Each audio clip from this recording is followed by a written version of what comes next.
প্ৰধানমন্ত্ৰী ডাঙৰীয়াৰ যিটো অসমলৈ ভ্ৰমণ হ'ব সেইটো চূড়ান্ত কৰাটোৱে মূল উদ্দেশ্য আছিল। প্ৰধানমন্ত্ৰী ডাঙৰীয়া 24 তাৰিখে গধূলি 5 বজাত গুৱাহাটীলৈ আহিব আৰু তেখেতে ঝুমুৰৰ সামূহিক নৃত্য নিজে চাব বা নিজে উপস্থিত থাকিব। পিছদিনাখন 11:30 পৰা 1:30 বজালৈ তেখেতে এডভান্টেজ আছাম কনক্লেভত যোগদান কৰিব।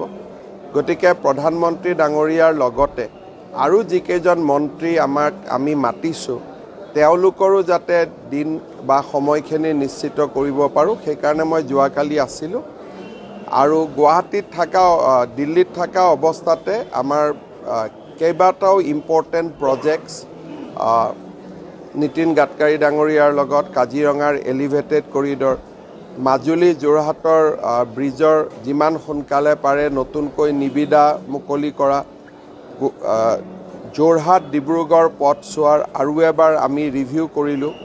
তাৰপিছত আমাৰ যিটো নুমলীগড় আৰু শোণিতপুৰৰ মাজৰ বিশ্বনাথৰ মাজৰ টানেল গহপুৰৰ সি PIBলৈকে গৈছে, the second step before going to cabinet.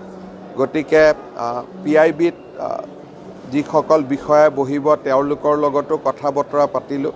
গতিকে ৰিং ৰোডৰ সম্পূৰ্ণখিনি ফাইনেল হৈ গ'ল, টেণ্ডাৰখন ছেটেল হৈ গ'ল। যোনে পাবলগীয়া আছিল তেওঁলোকে পালে। এতিয়া অহা এমাহৰ ভিতৰত ৰিং ৰোডৰ কাম আৰম্ভ কৰিব পাৰিব। এই গোটেইখিনি এবাৰ নীতিন গাডকাৰী ডাঙৰীয়াৰ লগত বহি মই আকৌ এবাৰ এছেছমেণ্ট কৰিলোঁ যে কামবিলাক ঠিক গতিত গৈ আছেনে নাই।